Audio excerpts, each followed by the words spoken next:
చెయ్యాలి చెయ్యాలి చెయ్యాలి చెయ్యాలి చెయ్యాలి చెయ్యాలి చెయ్యాలి కావాలి కావాలి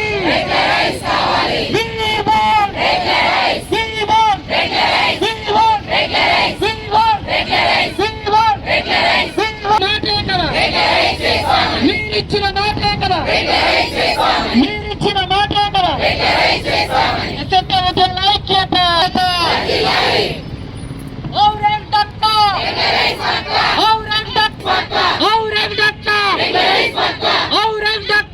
ఇచ్చిన మాటే కదా మీరిచ్చిన మాటే కదా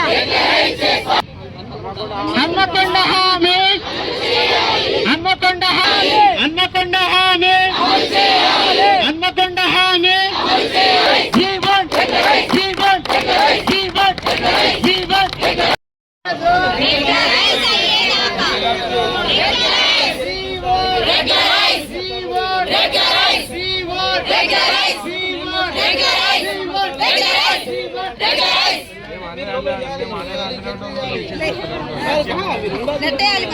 రోడ్డుకు వాళ్ళు వచ్చారు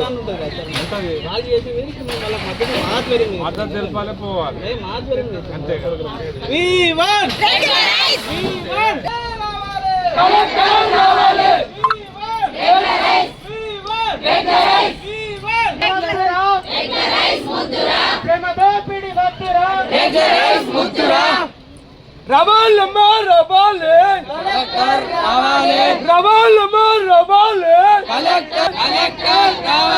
స్పందించాలి జిల్లా కలెక్టర్ గారు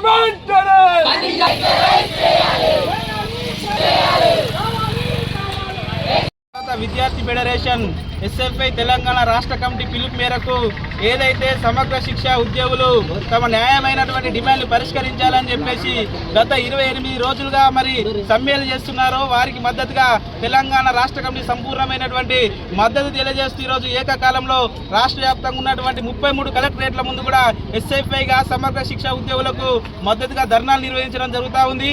మరి ఎందుకంటే గత 28 రోజులుగా వారి న్యాయమైన డిమాండ్లు పరిష్కరించాలని వారు సమ్మెలు చేస్తూ ఉంటే ఈ ప్రభుత్వం కనీసం నిమ్మకు నీరెత్తినట్లు వ్యవహరిస్తున్నటువంటి పరిస్థితి ఉంది. ఎందుకంటే వాళ్ళు అడుగుతున్నది కొంతమ్మ కోరికలు కాదు, న్యాయమైనటువంటి కోరికలే.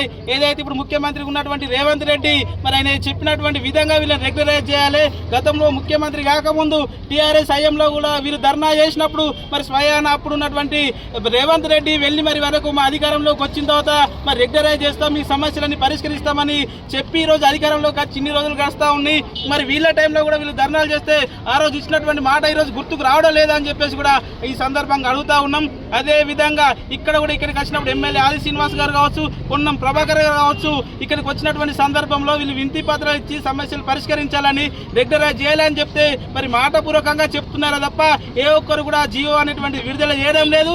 మరి వెంటనే వీళ్ళని రెగ్యులరైజ్ చేయాలని చెప్పేసి కూడా వీళ్ళ శాఖల్లో ఉన్నటువంటి ప్రతి ఒక్కరు రెగ్యులరైజ్ చేయాలని చెప్పేసి కూడా ఆ డిమాండ్లని పరిష్కరించాలని చెప్పేసి కూడా ఎస్ఎఫ్ఐగా మేము డిమాండ్ చేస్తూ ఉన్నాం. లేని ఏడల ఎందుకంటే వీళ్ళందరూ ఇక్కడ సమ్మెలో ఉండడం ద్వారా పాఠశాలల్లో విద్యార్థులు చాలా వరకు కూడా వాళ్ళు లాస్ అవుతున్నటువంటి పరిస్థితి ఉంది. మరోవైపు పరీక్షలు రాబోతూ ఉన్నాయి కాబట్టి విద్యార్థుల భవిష్యత్తును కూడా దృష్టిలో ఉంచుకోవాల్సినటువంటి అవసరం ఉంది. వీళ్ళ సమస్యలు పరిష్కరించినట్టయితే వీళ్ళు వెంటనే విధుల్లో చేరి వాళ్ళ పాఠశాలలో మెరుగైన విద్య అందించడానికి అవకాశాలు ఉంటాయి కాబట్టి మరి వెంటనే వీళ్ళ సమస్యలు పరిష్కరించాలి. మరి జీవో వెంటనే విడుదల చేయాలని చెప్పేసి ఎస్ఎఫ్ఐగా డిమాండ్ చేస్తూ ఉన్నాం.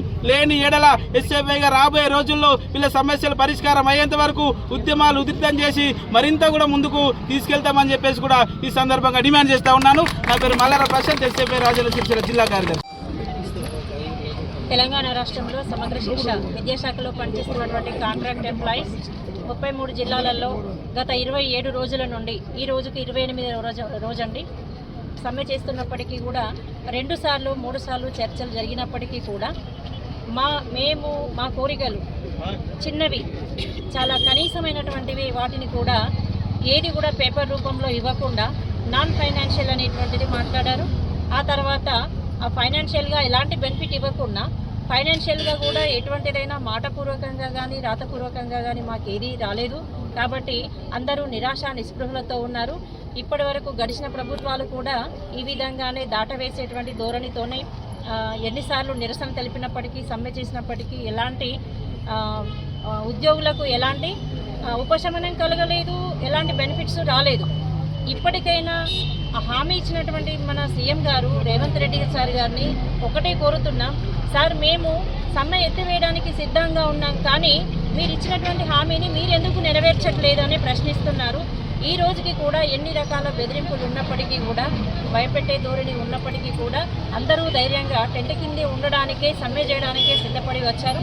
కాబట్టి ఎక్కడా కూడా 90% ఎక్కడ 10% కూడా ఎవరు సమ్మె నుండి విరమణ చేద్దాము వెళ్దాము అనేటువంటి పరిస్థితులు ఇప్పటికీ కూడా లేవండి.